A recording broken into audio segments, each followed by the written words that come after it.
Welcome to another episode of the Roundtable la kwi-podcast affirmation igama lami Seshe uhlelo olumnandi ngendlela eyisimanga nala esibheka khona siphinde sibukisise ukuthi ngabe iziphi-ke ey'the zakhulumisa ikakhulukazi kabantu. Siyazi ukuthi into yaphuma nje out there inkundla zokuxhumana sezasinikeza lelo lungelo lokuthi-ke siyi-express sikhulume lokho kusuke kusemqondweni. Namhlanje kuningi esizokubheka kakhulukazi-ke with the team.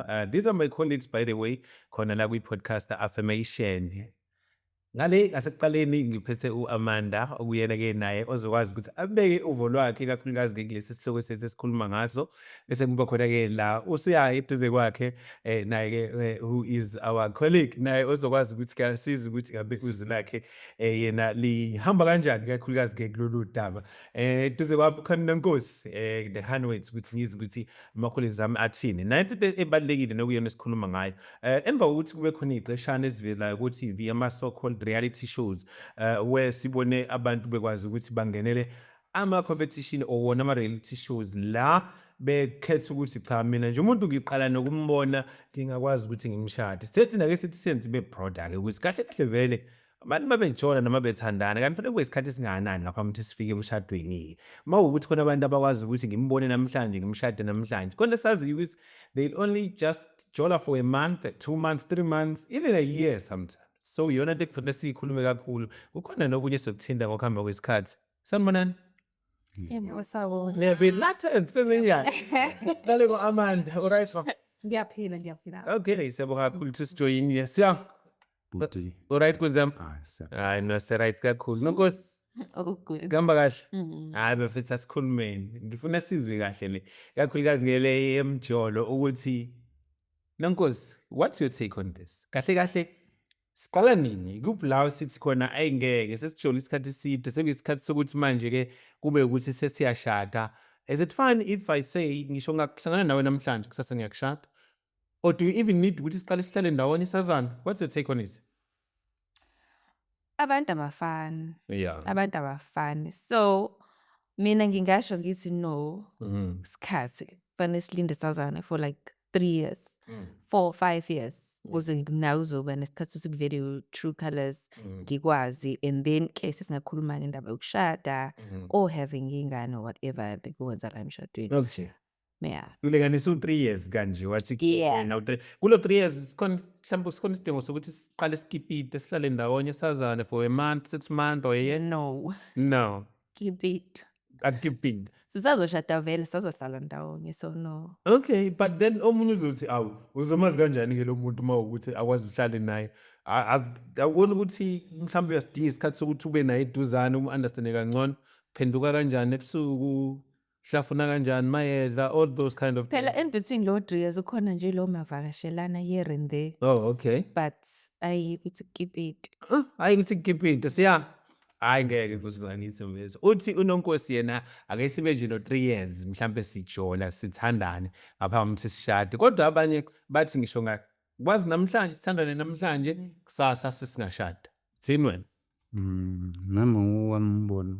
Kahle kahle vele le nto into endala ayivele ngoba awukhumbula waqali uthi ushela sashela emfuleni njengesizulu ngithi wawushela ihubhe intombi noma kusho ukuthi abantu ayinika isikhathi ufuna ukubheka ukuthi wena umuntu kanjani ukuthi uma ifika iy'nkinga zohlambezana nama sisemzini wakini into kanjani kodwa ngalesimo samanje indlela osukuyona intombi usuyathandana namhlanje nayo usuqhubeka usigcina mhlawumbe usuhlala naye lokho kwenziwa yini ngoba phela njengomuntu ezinye ingane la ngaphandle ukuthi esimeni sawo ebucayi intandane uhlamba nanothando ukuthi ufuna ukubheka ukuthi muzwane sengishadile isandla unazo ukuthi usuyabheda futhi iyaphuma uthando mina ukuthi kahle kahle ayilinde lesikhathi saqala ubona ukuthi futhi awukho umuntu ozowakhala angihambe ngoba sokucaca enisuke yaphi uyayibona le nto leyo. Wena ngesingawe njengosiya uthi-ke wena hlalana isikhathi esingakanani ake silinganise siqale sihlale sazane ndawonye noma sijole siqhelelene kube isikhathi esingakanani ngaphambi kokuthi udecide-ke wena ukuthi hayi ngiyamthatha manje.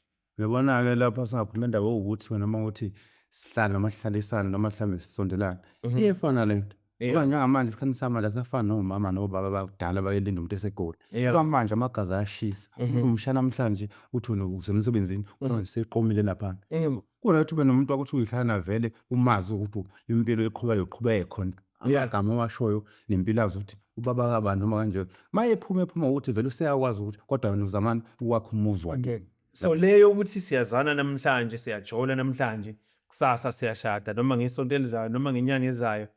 Lokhu kuya ngothando nesandla ukushisa mhlambe namandla phela amandla awalingani ukuthi umandla ke njalo namhlanje kodwa okubheka lokho abantu abashise belobole bethathe ingane zabantu uthatha ingane namhlanje kanti intombi bethanda mina ukuthi unamandla amaningi sasa ukuthi uyishada ingane iphinde azojola nami kushiya ngalezi nkomo zakho ngoba uthi anginamandla mina. Wayiveza-ke inkinga uSiyanda nayo inkinga uzothi uthi wena ngoba unamandla ushiselwa yigazi uthando oluningi jaha ukulobola kanti intombi ibisenesoka ishade wena ngoba nakho uney'nkomo lo engenazo nishade ibuyele emuva iyojula nayo akusho mina kusho uSiyanda. Amanda nayo indaba la okuzwa kuwena isikhathi singakanani ikakhulukazi ukuthi la umuntu okufanele sisilinde noma sisijole ngaphambi kokuthi sesiyashadana.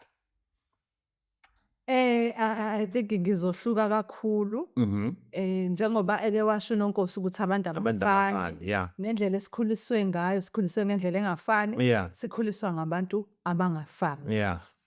Mina eyami inkolelo ithi mhlawumbe okokuqala ngi-understand i-concept yomshado ukuthi umshado uyini ukuthi umshado uyi-institution ngizoxolisa ingaze bengibize ngegama lami lase-office but umshado i-institution kaNkulunkulu. So ukuvela kwawo umshado originated from lapho ukuthi akusho ukuthi umuntu ahlale yedwa ngizomenzela umsizo njengaye ngoba indaba isuka phela ensimini yase-Edeni. So ke uma ngabe kuwukuthi ke siyathandana into yethu vele isisekelo sayo sizosekela umnikazi wento. Awukwazi ukuthenga imoto kaToyota or anywhere or kunoma iyiphi inkampani edayisa imoto but uhambe uyosebenzisa imanual yakwenye inkampani. Uyabona? So ukuze ukwazi ukusebenzisa into yasenkampanini ethile you need imanual yakuleyo nkampani. So you can never go wrong if usebenzise imanual yakuleyo nkampani. Angikho la sila kule ndaba yokuthi mhlambe kungathatha isikhathi esingakanani. Mina-ke ngikhuliswe isalukwazi. Isalukwazi sasithi kumina umuntu wesifazane akakaze akwazi ukuthanda. Umuntu wesifazane uyathandwa and respond to umuntu wesilisa. So okusho ukuthi njengoba sasiyasibone nakudala ukuthi abantu kwa-organize mhlawumbe families ukuthi usibani uzoshada nobani. Yabona yonke leyo into leyo. Kodwa ke uma ngabe kuwukuthi umuntu wesifazane uyareceive uma ureceive asikho isikhathi esistipulatiwe ukuthi kuzothatha isikhathi esingakanani ibuyela la ekutheni umuntu menamandla. Uma ngabe umuntu engithanda angeke ngisho ukuthi kuzothatha isikhathi esingaka ukuthi ngimazi because mina ngishadile. Khona izinto ezintsha engisayibona namhlanje ngomyeni wami engithi ukuba silindele leso sikhathi mhlawumbe zingaba zinhle ezinye mhlawumbe ezinye ngingangazamukela but sengiphakathi. So okusho ukuthi umuntu njengoba sike sizwe kade sike sayikhuluma la e-office ukuthi abantu baya divorce sebeshada 20 years ukuthi you can never say khona isikhathi umuntu ongamfunda ngaso umqede. That's when kungena ukuthi sebenzisa imanual yomnikazi wenkampani la udesigner khona ukushada. Amanda ukhuluma kahle impela uyachaza ngiyathanda ngoba uyilandile wathi uyifaka neBhayibheli kancane usiyawuthe uyibuyisela emuva wathi mandulo kwakwenziwa kanjani. Kunale ethi angazi noma inkolelo noma ingenxa yokuthi abantu bayenakho ukuthi bakubona where you find out ukuthi most of the time abantu abashade bethandane isikhathi esincane owabo umshado awujwayele ungizwe kahle awujwayele ukuthi ulast compared to abantu abathandane isikhathi eside then lo mshado wabo uyakwazi ukuthi ulast Sometimes all the time. Njengoba ngike ngasho ukuthi imanual nakho ke ukuthi ke ezinye izinto zo give and take kulesikhathi samanje ukuthi ngeke uzugarante umuntu uyakwazi ukuthi akushintshele ngisho ingane izele ngeke uzusho ukuthi le ngane ngiyayazi.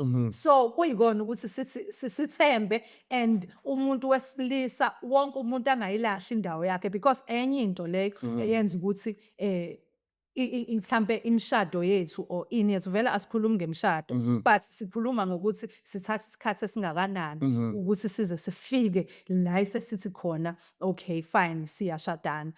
Uma ngabe kuwukuthi isisekelo sethu si-right, I don't think sizoba ne-problem yokuthi sithathe isikhathi esingakanani ngoba singathatha isikhathi eside singathatha isikhathi esifishane but uma sobabili singena ngomqondo wokwazi ukuthi sizokwenzani la I don't think singaba nenkinga but ke wonke umuntu ubona ngendlela abona ngayo. Wonke umuntu ubona ngendlela abona ngayo because honestly mina as uSihle mina njengosihle angifuni ukuqamba manga fanele ngibe nesikhathi sekunonkosi 3 years mina even 5 or 10 years it's fine because fanele ngikwazi kangcono ngikwazi because lento yokwazana siya it's not about ukwazi personality yakho kuphela. Yeah. We understand fanele ngikwazi ukuthi uhonqa kangakanani fanele ngikwazi ukuthi uphenduka kanjani embedeni fanele ngikwazi there are a lot of things okufanele ngizazi ngawe njengomuntu wesifazana phambi ukuthi ngidecide iconsi lakho lona linjani uyayibona lo nto leyo. Ngisacela ukubuza-ke nje siselapho ukuthi fanele kuthathwe 5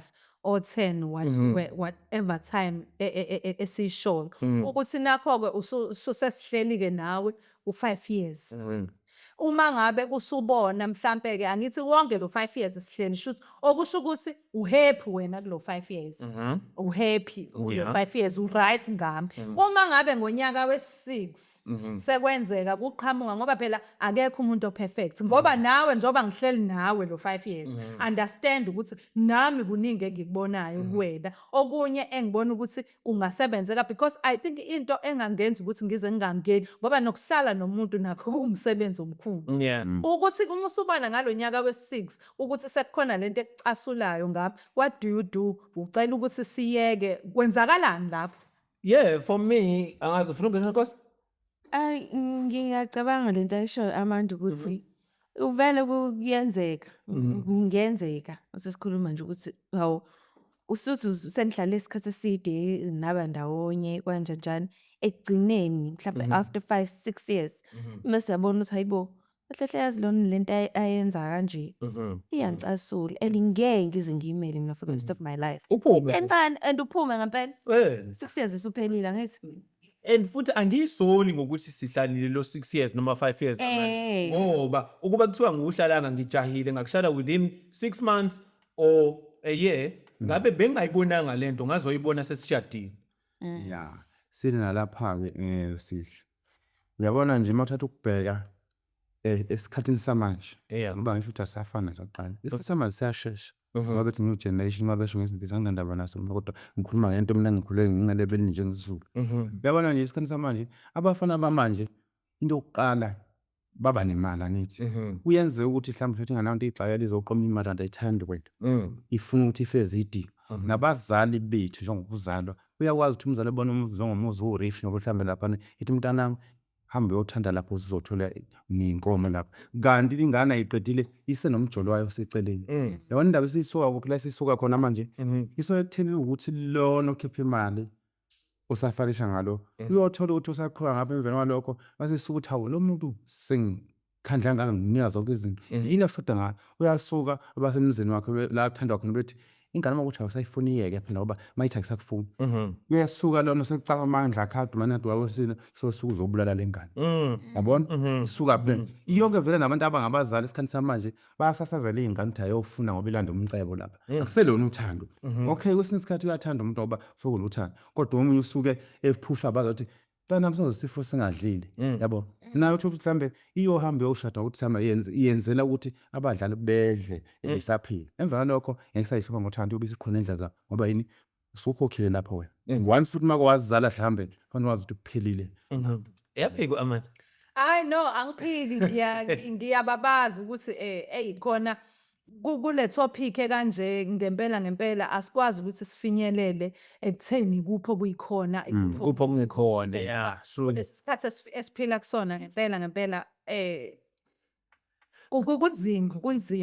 kunzima ngoba enye into mhlambe omunye umuntu ozothi ayinothise ikakhulukazi kuyimidlalo ke lokho kumabona kude angifuni ukuthi ngize ngenze isibonelo ngakho For me ngiye ngibone njengomdlalo angikwazi ukubona namhlanje kusasa ngiyakushada or next week ngiyakushada. No, for me that's not real. Like honestly, I don't think ikhona into enjalo engenzeka. You understand?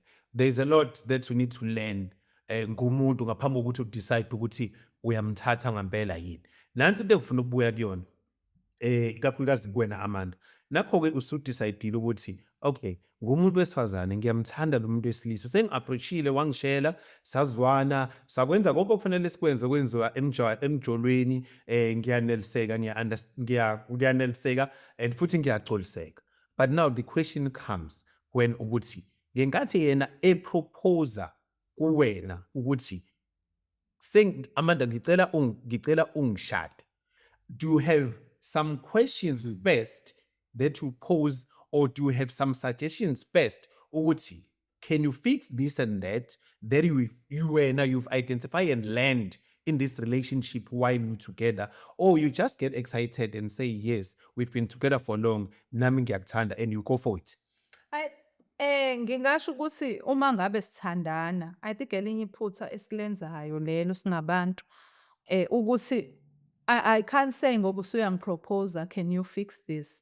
I think esikhathini esiningi you need to attend indaba same time. Ukuthi if ngikubona ukuthi mhlambe khona into erongo yenzayo ngingahlali ngilinde ngoba ezinye izinto lezi othi uma usubheka abantu ababulalanayo manje othi uma usubheka abantu abahlukanayo manje uthola ukuthi umuntu ulayishile lokho wakulayisha Even naye cheating is included lapho. wakugcina ngaphakathi and now uma ngabe wagcina waqhubeka kodwa nohambo ukuthi asikwazi ukuqhubeka nohambo kusekhona enye into esingayilungisile njengoba kuye kushiwo ukuthi uma ngabe kukhona inkinga sothi inkinga nomuntu ungahlale ubambele umuntu into ngoba lezo zinto lezo wayicollector zagcwana yabhasta yaqhuma.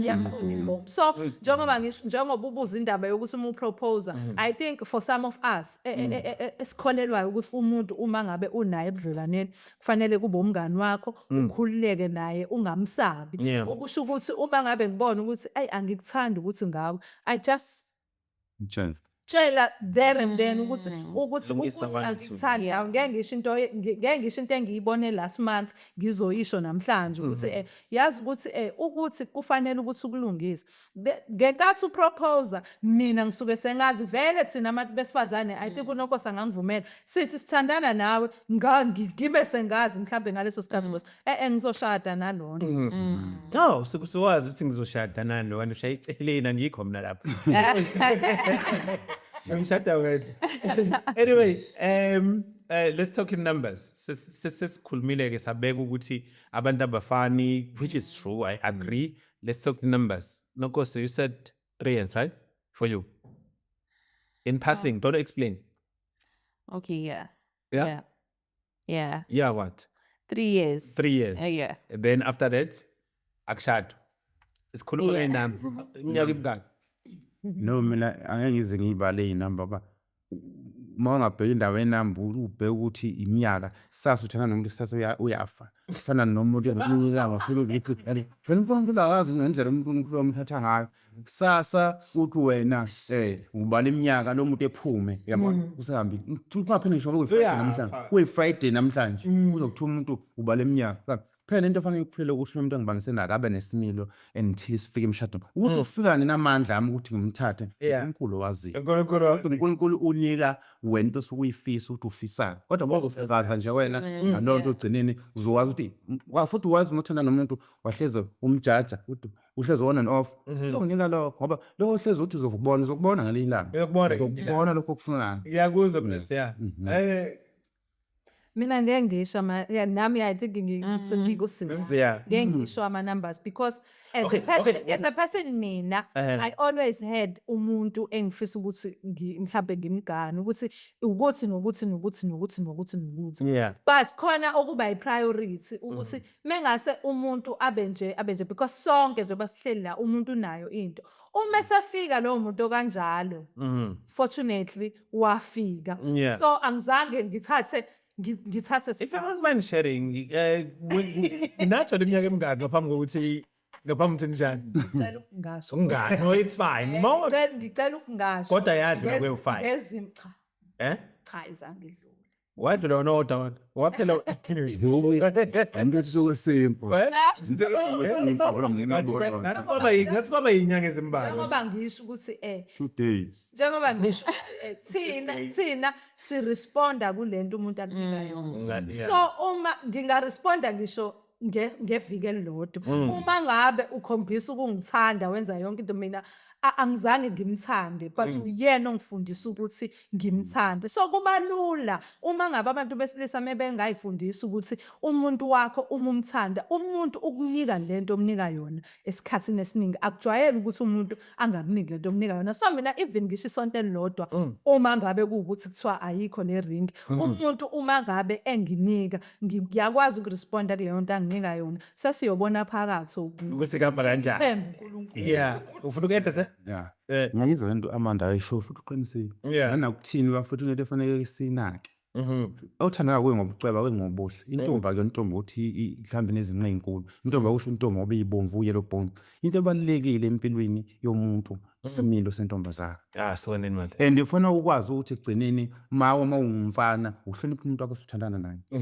And uyakwazi ukunqoba lezi zitha zomuntu zokutshela into yodwa ngoba sikhona mangase phambi isandla umuntu ethi mina ungaqala nawe ngamzalisa ingane umbalo ngamzalisa ingane uthi namhlanje usemshadweni naye wonke umuntu sithina ngosikhona sithandana nabantu babantu namhlanje kodwa bethu namhlanje yabo ngoba engasuka kuyona ngale awuyazi omunye uthi noma mhlawumbe egcina ngoba ngizothandana lona konke ngikutholela lapha ngifuna ukuthi uprocess izonginikelo hayi no ngizokubiza uDr Love manje yibona na hayi biza uDr Love manje yeshaye emveni kwalonto futhi egcina enthola ukuthi umuntu uzoya ngothando ukuthi nawe mhlawumbe ukuthi waphoxa umuntu uma ifana ekuthwalisa ezinye izo futhi uma wafana wapha ukuthi uzomthosa izona la ufakela nathi futhi ibhombi impi phela leya kulo so ndibuka la enga futhi nje lapha so kufeza ukukhulunywa lapha yabo hlezi uthekisana sekuthithisana ngoba wena ucabanga lo baba kabani ucabanga kabani mhlawumbe ucabanga yena manje ukuthi lolu uthando into ebalekile mawuqhuzulwe yitshe itshe ungasalibheka ufuna indlela yaphambili way forward mawusithola lo muntu umnikelo lothando onganinika ngalo kuze amanxeba ephole akwazi ukuphila uthula hayi Dr Love very interesting one indeed man but kodwa ke it's led to another trending topic like currently and abantu abaningi vele kuyimanje bakhuluma ngayo as we know ukuthi I think it was just yesterday. It was just yesterday where we had ukuthi the Constitutional Court la eNingizimu Afrika. But no man. There's no problem. Actually, umuntu ilungelo lakhe ukuthi owesilisa usengasithatha isibongo sowesifazane.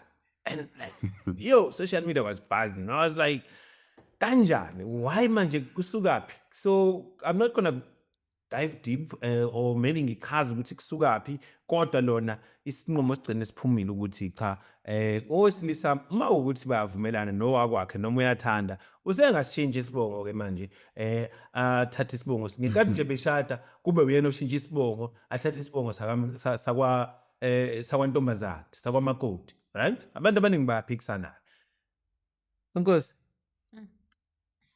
umkhwenyana ekasithatha isibongo sakho why not Ayingeke. why not Hayi ngicabanga ukuthi sonke sesijwayele ukuthi umuntu esifazane uhambe uyoganela kabani. Manje mesesiwa umuntu esilisa for example nje wena sihle. So izoganela ekhaya. Izobiza isibongo sami. Yini le? yeah Hayi ngeke. yeah Angeke. ubani ma no you don't But wena so awuvumelani Hawu ngeke. No. but then angazi siya na intokazi inhle inemali inayo yonke into ithi nje siya mina ngiyakuthanda ngifuna sishade nawe ngizokunika ungiloboleke okungcono nemali emshado yonke into kodwa ngifuna ukubiza isibongo sasekhaya hey lapho sihle ngamile impandla mangacabanga leyo nto leyo ngamini impala oqala ngoba nje thina ngoba singamaZulu yeah sazi ukuthi umuntu ufike eshela intombi imqome ihambe yolobola ephinde ecaca angithi shithi mina mahlala ngaba ngiwakhayela nje mina ngasoma manje sengiyahamba ngakwenza konke lokho sa ungadidi yabona lokho kubalile kuzokwenziwa njengalendlela osho ngayo uma efika ukuthi uma sekuyoshintshwa isibongo wena uzoshintsha manje lento engifuna ukuyibuza ngase ngishintshe isibongo ngisho ukuthi njengami ngithanda kaShabalala sengoba ungakashabalala mina exactly kanjani mangena ekhaya mangishisa impepho ngibuza abantu bayashabalala ubani uzokuzaba phela ngeke uzoyishisa kanjani manje kushisa sofanele uyishisa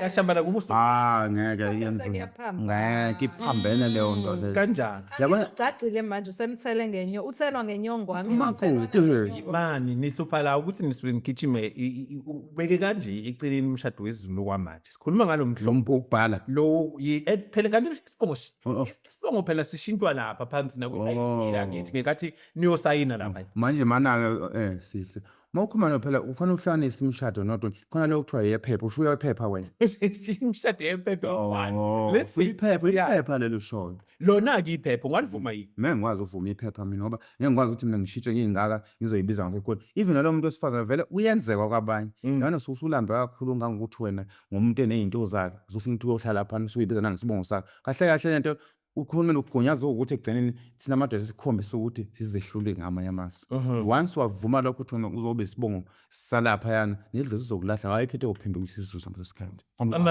uthidlo senzokulahla usiyama wavuma ukuthatha isibongo sakho hayi nami ngiyayiphika leyo traditionally and thina ngoba some of us angisho ukuthi sonke yes mengabe silifunda iBhayibheli lithi kwathathwa ubamba kowesilisa ukuze amenze inyama yenyama yakhe ithambo lamathambo akhe shuthi nesibongo I think singena lapho kwinyama yenyama yakhe iphambana nje kuzo zonke izinto iyaphambana lapho emshadweni wesiZulu iyaphambana I think ngokwenkolo most of inkolo iphambene but man akekho phikisile sizokwenza konke okwenziwayo okwesintu sikwenze ngendlela efanele ngalendlela okwenziwa ngayo thebe ngenyongo nani the only thing ileyo ukuthi njengoba ngiyisikhakhana nangimantshayintshayela eduze ngami uma sesiyophala lapha sekusayina incwadi lapha kwa Home Affairs senzothi usihle entshayintsha iphepha lisuke selicertifya lokho kwenzeke lapha ukuthi uma ngabe phuma lophuma ekhaya kubo uphuma ngasamething uphishwa ngasamething njengoba uthi inyongo nayo iyangena inyongo isike simamukela la ekhaya simamukela la ekhaya imamukele indongeni zala ekhaya imamukele isibongweni namadlu sala ekhaya uma sasisuka sesiyo ngoba I think wonke lama process siwenza before kuphume certificate esishoyo ukuthi usubani bani wakabani isuke sicertify sigxiviza ukuthi sekuvunyelwene ukuthi usuyaphenduka usuyoba umuntu wakulowo muzi okusho ukuthi lokucertifya ke kucertify into engekho uma kuzocertify ukuthi wena usuwa kanjani ukuthi asuke lokhishiwe kuba ukuthi lo sekhishwa kuba ukhishwa uyiswaphi mezomukelwa la mase kuyocertify ukuthi wena uvuma ukuba wakubo I think isifikile impela ezikhathini zokugcina kanjani iswamakhanda ke ma le iphambene nje sizophambana futhi nokwangempela. So one thing I can say on this is honestly the constitutional court ikshile kushila it's fine but akuphoqwe umuntu siya akuphoqwe umuntu wesilisa awuphoqiwe umuntu wesifazane awuphoqiwe it's your decision ukuthi usithathe ukuthi ingabe are you willing yini ukuthi uyoba umabani kodwa engibene uyindoda kodwa lapho sihle ngiyakuzithiwa kuphoqwe umuntu kodwa unento omele uyazi kahle ukuthi lonke into ayikho into evela ikuthushu nje njengekho ibuqhamthushu lento bahlale kahle nabantu besifazane lapha baxoxa ukuthi sinezikhalo ukuthi kugcina basihamba thina sohlala emamzini yabantu nanathi nje mhlambe kahle njengoba indle siyo nasibahathi sigcina ukuthi unomuntu wakho uhlezi umhlukumeza mhlambe uthakaza ohlala la abantu manje bayifundela abanemizi yabo uba kufanele ukuthi egcineni ngoba nomuzi fanele uzohlala naye kodwa wazi ukuthi wena ibhilo ngakho isila soshitshela isibongo ungathi uzofuna ukuthi nomukhayela nosikhakhana ngoba ukuze nangelanga ngazi ukuthi nihlangane ndawonye yabona bawuzelela lo ugcine akufanele ube nento enenkingi yona lenhle inhle kwabanye mina kodwa mina ngeke ngikwazi ukwenza ngifuna into engizoyenza igcine izoba nenkingi egcineni umuntu namhlanje mawukuthiwa umakoti yogana kufisilwana ngangale efike emukelo njengomndeni ukuthi usomndeni owodwa ngathi ukuthiwa nangomatshanitshalo sefike uphi kwakhanyile sesibongo sisodwa lezo wena umzwana oba katshanitshalo wena ngoba usikhakhane ubikwe ngani ukuthi ngwalapha amadlozi ayakwazi nanke ayikho le The interesting one indeed, but and kodwa mhlambe it will work better, especially kubantu besifazane. Kunabantu besifazane nonkosi abanezinto zabo. Umuntu nayo yonke yes unemali yakhe nomzi wakhe. Kuwukuthi akamthuli umuntu ozokwazi ukuthi am-afford noma amshade. Ake ngisho kanjalo. Mhlambe nalo amtholile akanawo amandla ukuthi amshade. So what if lo muntu besifazane ke uthi here's an opportunity now. Kade usiya ngathandana naye akanawo amandla okungishada. Awuthi mina ngimshade. engilobola Obviously uzonikeza wena kodwa under one condition. Ima words here. Under one condition. Uzothi siya nathi imali na everything. Ngilobole wenze yonke into. yeah Kodwa wena uzoshintsha isibongo. Hayi akavela yokulobola lotsholwe yena usiya. mfutshile Kodwa ivele igcwale kanje. Ayi, vele. Aphume yena khishwa ngesilwane ke. vele sakwenzile vele Ngempela. So Kwenzile ngamanye vele amazwi kuvele lo wesifazane kube wena engishade vele Abe umuntu wesilisa straight. Vele Ungawenza manje. Into engiyenza. yeyi ungavumi umuntu wesifazane ube yena ozokulobola ngoba once uba ndoda lapha fanele wazi ukuthi wena uzoba sikhumbembe uzobhizi nama-washing bakhona vele nje kuyimanje siya.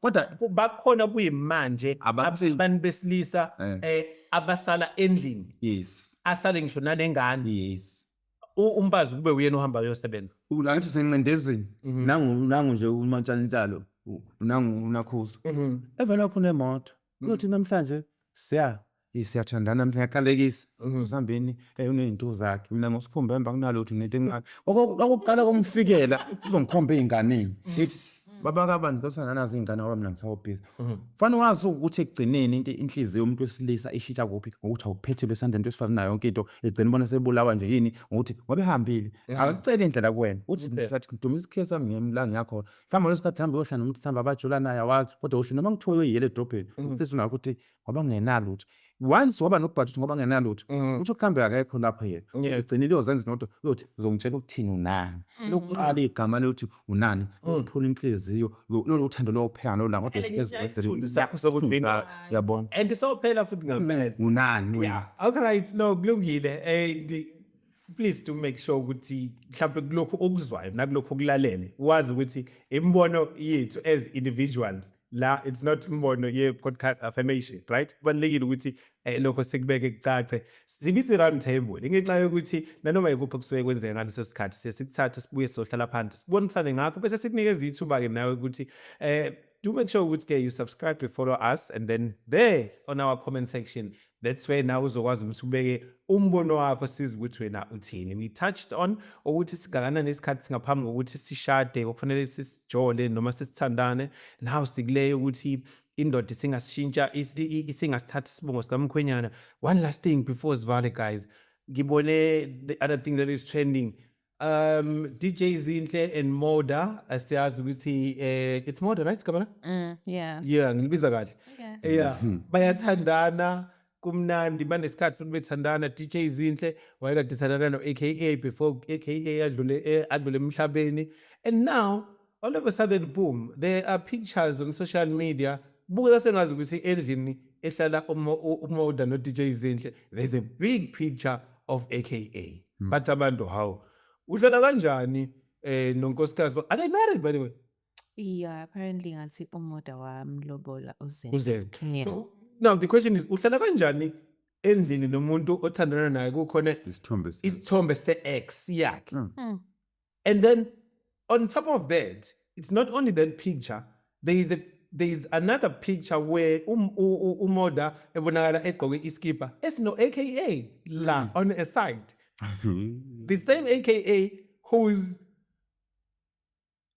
Portraits is that one. ngibeka kahle mangithi i-X noma ngoba phela basaphela behlukene aka ngekase nje emhlabeni basebehlukene obviously, so it's an X kuukuthi banengane, right? So is there anything wrong there? Is there any red flag? Chenchai? What is that?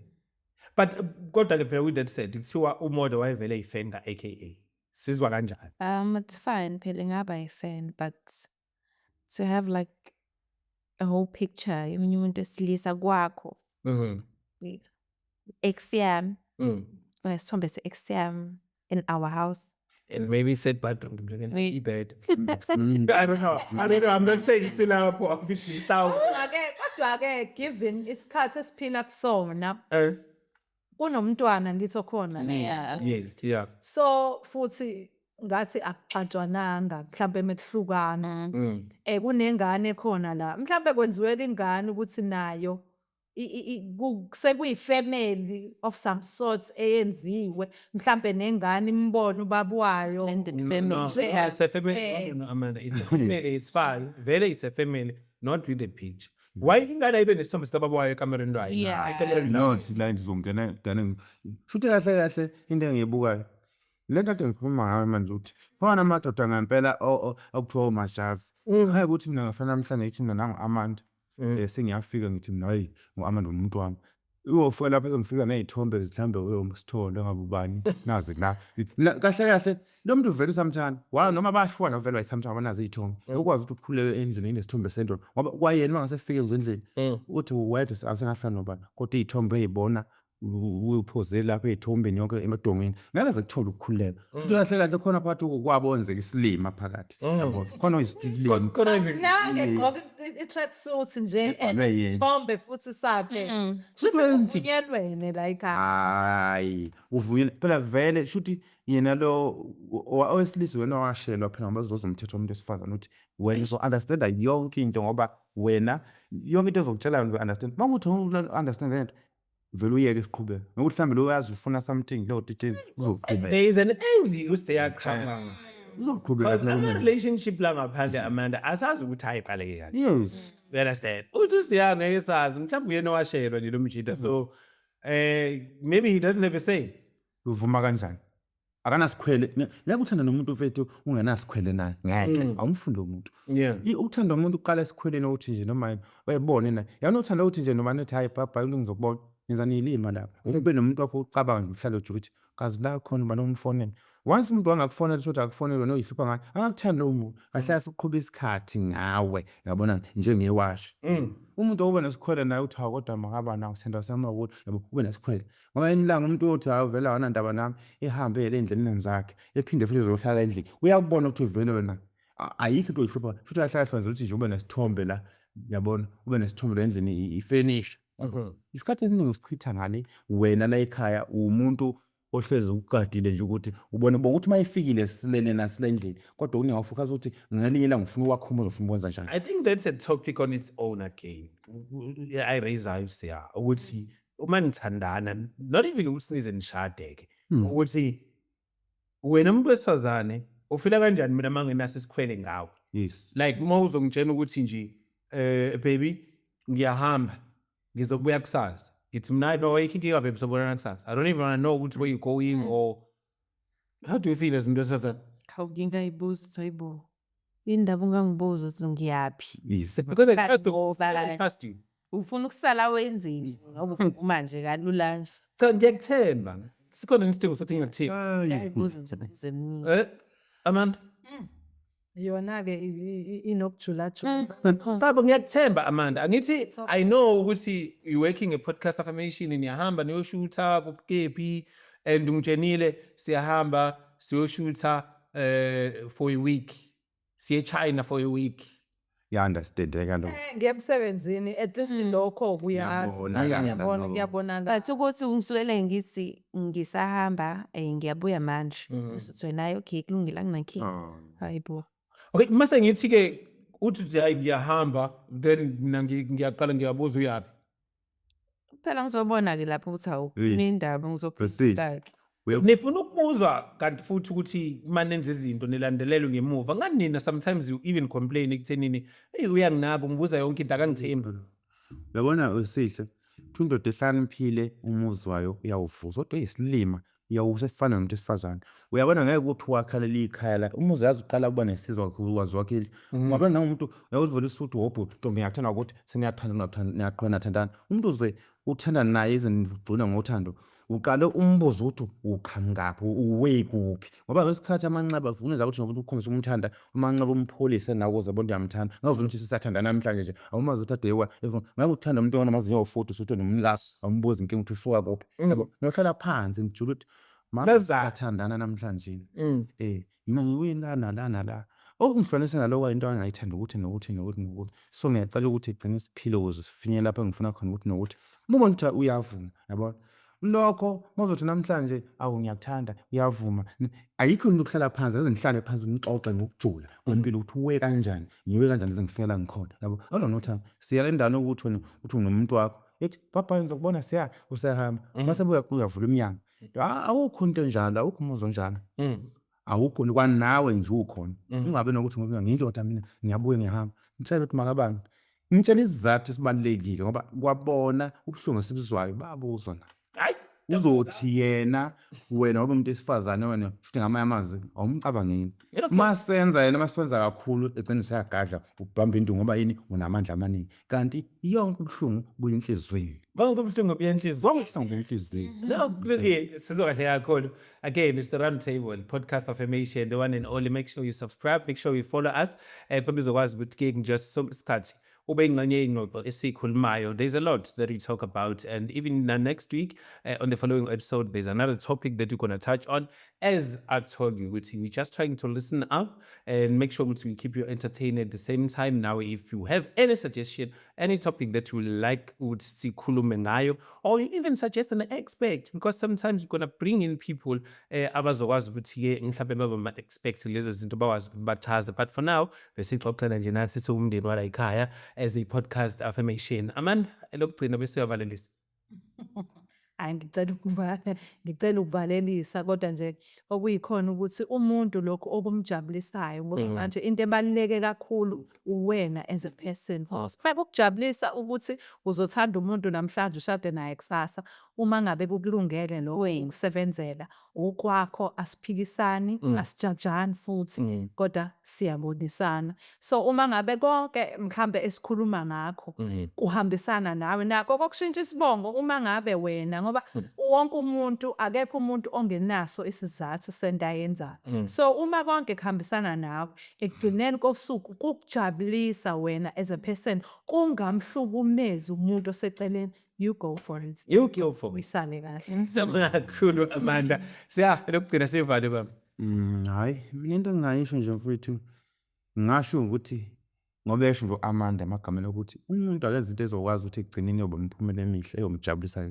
Yabona isikhathi samanje into ebulala abantu indaba ukuthi ubani uthini wenzayo izazi ukuthi ufunani ungenzele umuntu so into enhlizweni yakho ngoba uzoqala sinabona imizi ngoba imihle mhlamba amandla unawo yena okusenhlizweni yakho ngokufika unelise umndeni wakho konke into uzokuthola unakho yonke into ungabheki into yabantu zithembe wena uwenza into esuka kwena ungaphina abantu Sabonga kakhulu ngiyaqamba ke manje Dr. Love.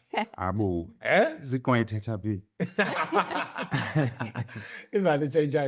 Hayi iyafana nje ukuthi umuntu akenze okusenhlizweni yakhe as long as angamhlukumezi omunye umuntu. As long as ngamhlukumeza omunye umuntu. Hey bafethu mina akufani why ashintsha ibongo manje you're different. Don't do that. Such things more with you. Okay, I'm joking. Certainly I'll see you. But then also be careful. Le ukuthi uzohlanyiswa imali iningi inkomo igcina isibayo and then yamthatha namhlanje kusasa yamshada. Next week 6 months. No, I don't think it's a good idea. And that's from me as Usihle, by the way. And bebekhuluma kusemqondweni nami ngikhuluma kusemqondweni ashintshe isibongo. That's wrong.